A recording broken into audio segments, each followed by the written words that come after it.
Hello everyone, welcome back to the Nirja education. Previous લેક્ચરમાં આપણે entropy વિશે સમજ્યા. હવે આ લેક્ચરમાં આપણે એન્થાલ્પી વિશે સમજીશું. આ તમારું યુનિટ 3નું ચેપ્ટર 2 સ્ટાર્ટ થાય છે. તો એની અંદર તમારે થર્મોડાયનેમિકની વિધેય છે એન્થાલ્પી. એન્થાલ્પી એટલે શું? એન્થાલ્પીને એ થર્મોડાયનેમિકનું વિધેય છે તેને એચ વડે દર્શાવવામાં આવે છે. તો એચ ઇઝ ઇક્વલ ટુ થાય છે યુ પ્લસ પીવી. ધારો કે આપણે કોઈ એક તંત્ર લઈએ છીએ, એની અંદર ઘણા બધા મોલેક્યુલ રહેલા હોય છે. મોલેક્યુલ જે છે એ અંદર શું કરશે? ઇન્ટરેક્શન કરે છે. એ ઇન્ટરેક્શન થવા માટે પોતાની એક ઉર્જા જોઈએ છે, એ થશે એની આંતરિક ઉર્જા.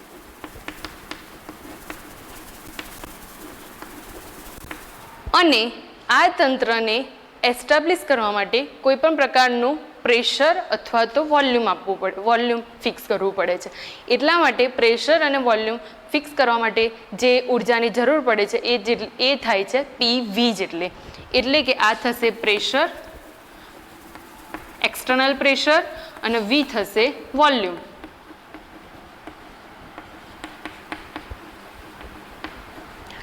એટલે કે એચ ઇઝ ઇક્વલ્સ ટુ તમને મળશે યુ પ્લસ પીવી. હવે આ એન્થાલ્પી માટે આપણે એના ગુણધર્મો અને એ સૂત્ર આપણે આગળ જોઈશું. એન્થાલ્પી. એન્થાલ્પી એ એક થર્મોડાયનેમિક વિધેય છે, તેને એચ વડે દર્શાવવામાં આવે છે. H is equals to you plus PV. આ સમીકરણ નંબર આપણે આપી દઈએ છીએ 1. હવે આપણે કોઈ એક તંત્ર લઈએ છીએ, એ એક તંત્રમાંથી બીજી સંતુલિત અવસ્થામાં જાય છે, અને બીજી સંતુલિત અવસ્થામાં જાય એના કારણે એની અંદર સૂક્ષ્મ ફેરફારો થાય છે. એ સૂક્ષ્મ ફેરફારોને આપણે વિકલન સ્વરૂપે દર્શાવીએ તો થશે DH is equals to DU plus PdV વત્તા VdP. આ સમીકરણ નંબર 2. એટલે કે આ સમીકરણનું આપણે અહીંયા શું કર્યું છે? વિકલન કર્યું છે. હવે થર્મોડાયનેમિક્સનો પ્રથમ નિયમ પરથી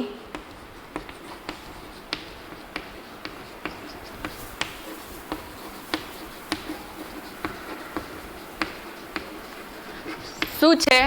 dq બરાબર du પ્લસ pdv. આ સમીકરણ નંબર 3 છે. સમીકરણ 3 ને સમીકરણ 2 માં પુટ કરતા તો થશે dh બરાબર du પ્લસ pdv બરાબર અહીંયા હું શું મૂકી દઉં? dq plus vdp. આ સમીકરણ નંબર આપણે આપીએ છીએ 4.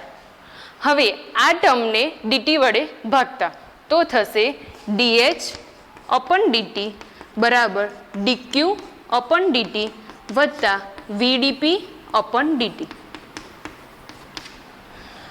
આ સમીકરણમાં દબાણ અચળ હોય. દબાણ અચળ હોય એટલે કે dp બરાબર શું થઈ જશે? 0. તો dp ઇઝ ઇક્વલ્સ ટુ 0. તો શું થશે સમીકરણ તમારું? dH upon dt at constant pressure, અને અહીંયા થશે dq upon dt at constant pressure. આના બરાબર હું લખી શકું Cp. એટલે કે ટેમ્પરેચર આપો છો તમે એ વખતે ઉષ્મામાં થતો ફેરફાર અચળ દબાણે કે શું મળે છે તમને? વિશિષ્ટ ઉષ્મા. એટલે કે એન્થાલ્પી પરથી તમને અચળ દબાણે વિશિષ્ટ ઉષ્મા મેળવી શકાય છે. આ એન્થાલ્પીનો પ્રથમ ગુણધર્મ છે. હવે આપણે જોઈશું એન્થાલ્પીનો બીજો ગુણધર્મ. એન્થાલ્પીનો બીજો ગુણધર્મ શોધવા માટે DH બરાબર dq વત્તા થશે VdP. જો સમદાબી પ્રક્રિયા લો, સમદાબી પ્રક્રિયામાં શું હોય? દબાણ અચળ હોય. તો સમદાબી પ્રક્રિયા માટે dp બરાબર થશે 0.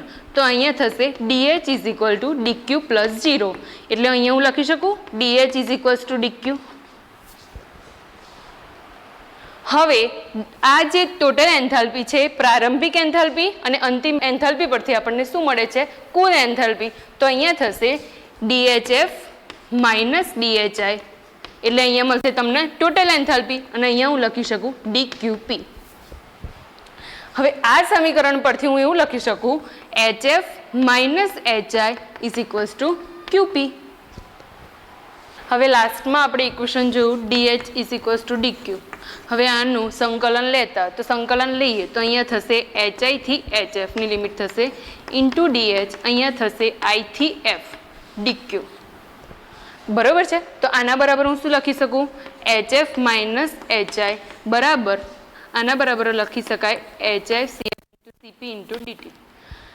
એટલે કે આ સમીકરણ પરથી કહી શકાય કે એન્થાલ્પીમાં થતો ફેરફાર એ શોષણ પામતી ઉષ્મા બરાબર હોય છે.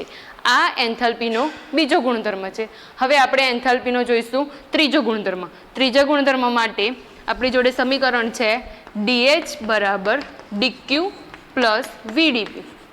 તો સમોષ્મી પ્રતિવર્તી પ્રક્રિયા માટે સમોષ્મી પ્રક્રિયામાં ઉષ્માનો વિનિમય ન થતો હોય એટલે DQ ઇઝ ઇક્વલ ટુ શું લેવાય? 0.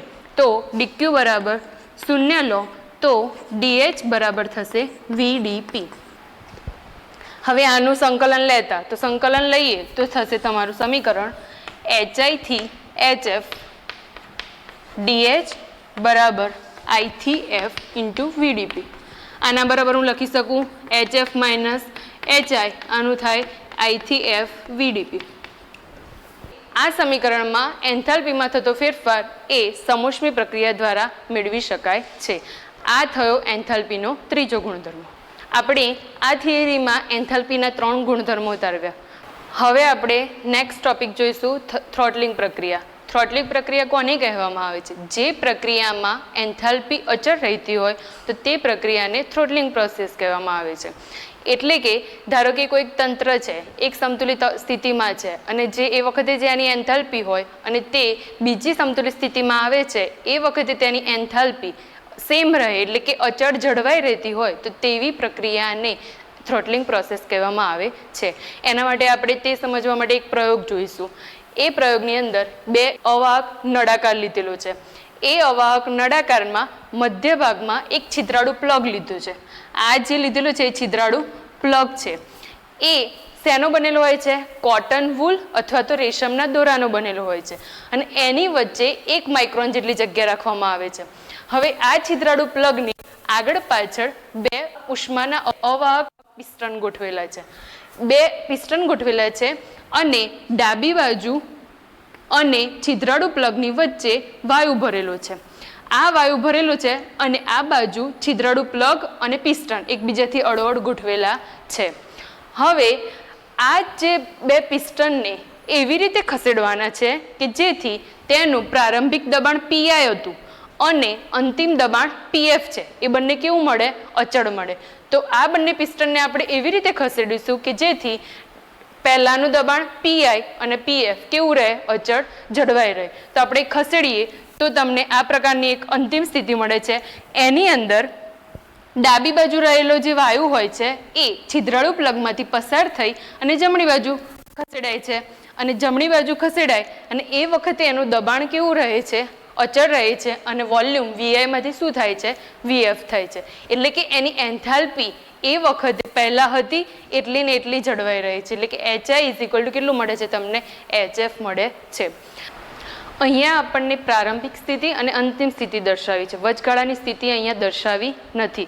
એટલે કે વચગાળાની સ્થિતિ નહીં દર્શાવી એટલા માટે એન્થાલ્પી અચળ જળવાઈ રહી છે તેવું આપણે કહી શકીએ નહીં. હવે આપણે જોઈશું કે તેની અંદર વાયુ અને છિદ્રાળુ પ્લગ એની અંદર ઘર્ષણ થાય છે. ઘર્ષણ થવાને કારણે આંતરિક અપ્રતિવર્તી પ્રક્રિયા થાય છે. ઘર્ષણ થવાને કારણે પ્રારંભિક દબાણ અને અંતિમ દબાણ સરખા રહેતા સતત મળતું નથી. સતત ન મળવાને કારણે થ્રોટલિંગ પ્રક્રિયા પણ અચળ જળવાતી નથી. તો તેના કારણે આપણે એના લીધે એક પંપ મૂકવામાં આવે છે. જે પંપ જે છે એ દબાણને સતત જાળવી રાખે છે અને તેના કારણે થ્રોટલિંગ પ્રક્રિયા આપણને સતત મળી રહે છે. ધારો કે 1 કિલો કેજી જેટલો વાયુ તમે પસાર કરો છો આની અંદર તો 1 kg વાયુ પસાર કરવાને કારણે તમને છેલ્લે એની enthalpy HI is equal to HF જેટલી મળે છે. હવે આપણે આ પ્રક્રિયામાં થર્મોડાયનેમિકનો પ્રથમ નિયમ લગાડતા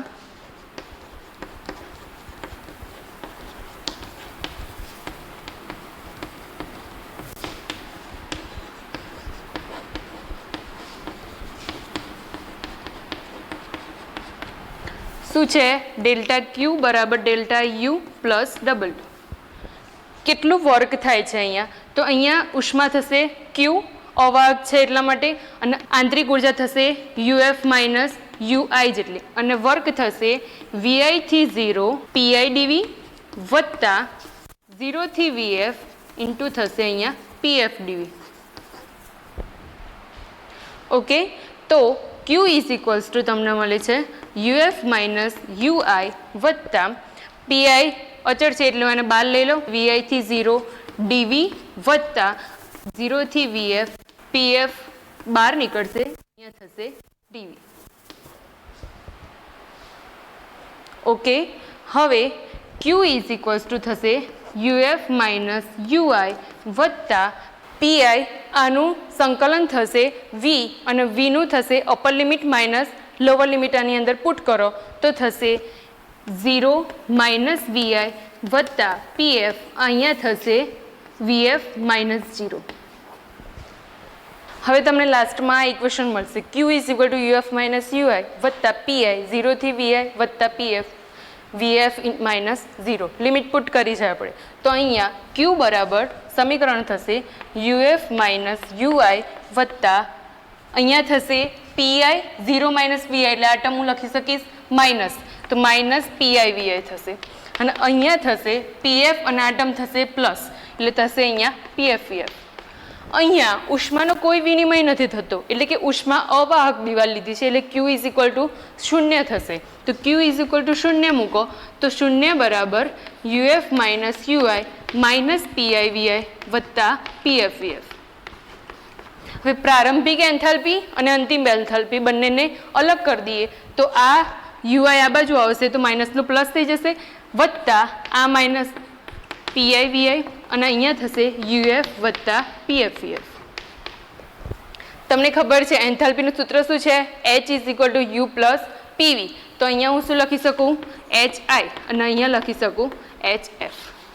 એટલે કે પ્રારંભિક એન્થાલ્પી અને અંતિમ એન્થાલ્પી અચળ મળે છે, એટલે થ્રોટલિંગ પ્રક્રિયામાં એન્થાલ્પી અચળ જળવાઈ રહે છે. વિદ્યાર્થી મિત્રો, જો તમને મારા આ વિડીયોમાં કોઈ પણ ક્વેરી હોય તો નીચે તમે કોમેન્ટ બોક્સમાં લખી શકો છો, અને આ વિડીયો જો મારો પસંદ આવ્યો હોય તો તમે લાઇક, શેર અને નિર્જા એજ્યુકેશન પર સબસ્ક્રાઈબ કરો. Thank you.